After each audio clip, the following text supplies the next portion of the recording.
Hi everyone! Welcome back to my YouTube channel. Kung bago ka dito, ako si Resty, isang counselor sa Pilipinas at welcome ka sa channel na ito. Sa vlog na to, gusto kong i-share sa inyo ang 3 biggest lessons na natutunan ko in 2023 na dadalhin ko sa 2024. At dahil ayoko masayang ang oras ninyo, i-share ko na ngayon ang 3 lessons na ito. Una, loneliness can be your secret weapon. Second, you need the difficult conversations. At third, happiness is not a given of life. Ayan! Those are the 3 biggest lessons of 2023 for me. Pwede ka nang huminto. You can stop watching this video already. Pero, kung gusto mong mas maintindihan itong lessons na ito, you have to keep watching. Also, huwag mo kalimutan mag-subscribe at i-hit ang post notification bell para naman lagi kang updated kapag may bagong video sa channel na ito. Sa tingin ko, for the most of us, naging challenging talaga ang 2023. Kaya, bago ako magsimula, gusto muna kitang i-congrats because you made it through a very difficult year. Pero, hindi naman pwedeng pinahirapan lang tayo ng 2023. Dapat ay may makuha naman tayo from that experience. That's why I'm sharing with you these 3 biggest lessons. Una, loneliness can be your secret weapon. Oo, alam ko mahirap tong isipin dahil yung feeling of loneliness ay pwedeng magdulot pa ng mas mabibigat na pakiramdam. Pero isipin mo, kahit na we are hyper-connected because we have social media, gadgets, and technology, bakit nakakaramdam pa rin tayo ng loneliness? That's why I picked up an idea from a podcast that I listened to. Sabi nung guest doon na kapag mag-isa tayo, inevitable naman na makakaramdam tayo ng loneliness. Pero yun din yung mga oras na nagkakaroon tayo ng sobrang totoong conversations o pakikipag-usap sa sarili natin. Kumbaga, yun yung mga oras na walang magbibigay ng kanyang opinion sa kung ano yung iniisip o nararamdaman natin sa isang sitwasyon, sa isang bagay o patungkol sa isang tao. Halimbawa, kung ikaw ay nakakaramdam ng galit o lungkot dahil sa isang sitwasyon o dahil sa isang tao, yun yung mga pagkakataon na pwede kang umupo, isipin at mag-reflect. Bakit nga ba naaapektuhan ako ng ganito? Bakit ganito yung reaction ko sa sitwasyon o dito sa nangyari nito? Sa tingin ko, ang ibig sabihin nito ay pwede nating iproseso yung ating mga thoughts, yung ating mga nararamdaman o emotions ng walang taong nagjo-judge sa atin. At sa pagproseso natin yun, mas naiintindihan natin yung sarili natin. Ano ba yung mga nagpapagalit sa akin?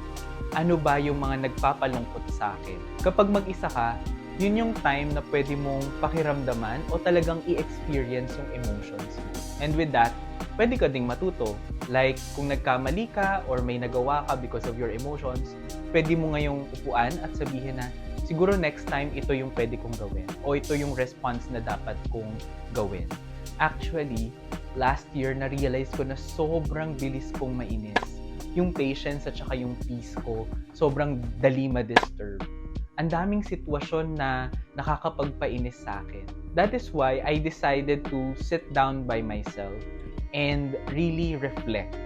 Hindi lang ito once nangyari, no? Napakadaming beses. And doon ako nagkaroon ng mga realizations. Naisip ko na although affected ako doon sa mga sitwasyon at sobrang nagkikare ako sa mga tao, ay hindi naman talaga directly patungkol sa akin yung issue. Kung baga, yung mga nagpapainis sa akin during that time ay hindi naman talaga ako dapat 100% affected. Kaya sobrang relate ako dun sa line na most battles that we take on aren't even battles in the first place. And now, what I do is I actually always remind myself and see the bigger picture. Tinitingnan ko kung unnecessary drama lang ba yung pinoproblema ko at baka pwede ko nang bitawan. Pangalawang lesson na natutunan ko sa 2023 is you need the difficult conversations. Ako talagang na-appreciate ko yung suporta sa akin ng mga minamahal ko, ng friends, ng family, even ng co-workers ko. And lahat ng interests and endeavors ko, I really am sure na mayroong magbaback up sa akin or may magsusuporta sa akin. But last year, I've had the difficult conversations. May mga pakikipag-usap ako na I was really uncomfortable. Yung tipong nagtitense yung bato ko at hindi ko alam yung i-respond o yung sasabihin. Parang I really just want to sit down there Yung parang naiinis ka, bakit ito sinasabi sa akin? Pero alam mo, kapag binabalikan ko yung mga pakikipag-usap na yon, yung mga difficult conversations na yon, kahit I felt uncomfortable in the moment, naisip ko na yun yung mga difficult conversations na kinailangan kong marinig o kinailangan kong salihan. Yun yung mga real talk na after ilang oras o even after ilang days, nagsisink in yung mga sinabi sa akin na para naman talaga sa ikabubuti ko. Mag-share ako ng isang difficult conversation that I had last year. So, tatlo kami nun. I was with two of my friends and I remember we were in a Japanese buffet. No?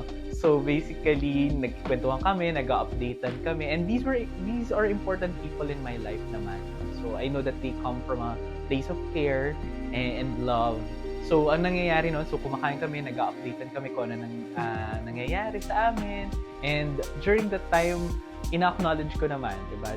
Last year, hindi ko talaga prioritize yung fitness and yung health. And napunta kami doon sa usapin na yon, diba? And I don't know why, pero I started feeling defensive. Parang gano'n naman kasi usually, diba, kapag mayroong mga difficult conversations, you feel that you are being attacked. Even if you are surrounded by people who care. And yung isa kong friend, syempre somehow, siya naiintindihan niya, she understands, I was busy, parang ganyan. So, tinatry niyang i-verbalize yun.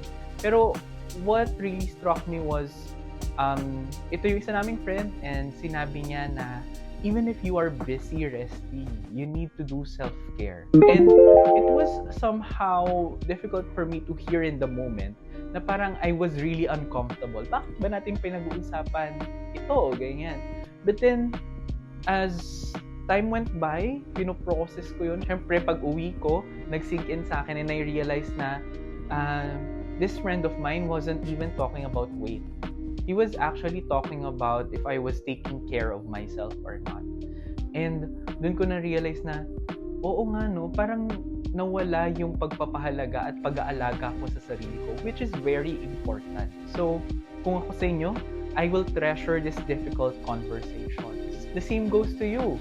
Kung ikaw yung dapat na mag-bring up or mag-start ng difficult conversations para sa ikabubuti ng kaibigan mo o para sa ikakatahimik or ibibigay ng peace sa'yo, then do it. Dahil dito sa difficult conversations na to, it's always for the better. Kaya ka nga nakikipag-usap. At kung makakatulong, always remember that in these conversations, in these difficult conversations, sa mga real talk na to, kayo lang ang magkakakampi. That's why you are saying or verbalizing these things. Bago tayo dumiretso sa third biggest lesson of 2023 for me, if you found value in this video, don't forget to hit the like button and share your thoughts in the comment section. Gustong-gusto kong marinig yung mga thoughts, opinions, and realizations ninyo while watching this vlog. The third biggest lesson of 2023 for me is that happiness is not a given of life. Alam ko, mahirap marinig to, pero after a very challenging 2023, I think that ito yung isa sa mga realidad na kailangan nating pag-usapan. Don't get me wrong, hindi ko sinasabi na hindi tayo dapat maging masaya o hindi tayo magiging masaya. My point is, we have to be intentional. We have to put in the effort for us to experience happiness. I just want to give you a very simple example. Last year was my first time to throw a birthday party for myself. In-invite ko yung mga kaibigan ko who I would want to celebrate the day with. Pero alam nyo, in previous years, hindi ko yun ginagawa para sa sarili ko. And dun sa mga taon na yun, naiisip ko na bakit hindi ako masaya o bakit parang hindi naman special itong araw na to para sa akin. So last year, I became intentional. I really decided at sinabi ko sa sarili ko na gagawin kong special ang araw na ito para sa akin. Another example is when one of my closest friends, yung tinatawag ko pang BFF, ay lumipad papuntang US to chase after his dreams.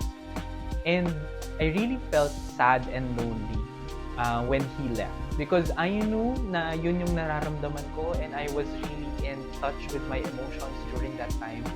Alam ko na hindi ko pwedeng hayaang ganun lang.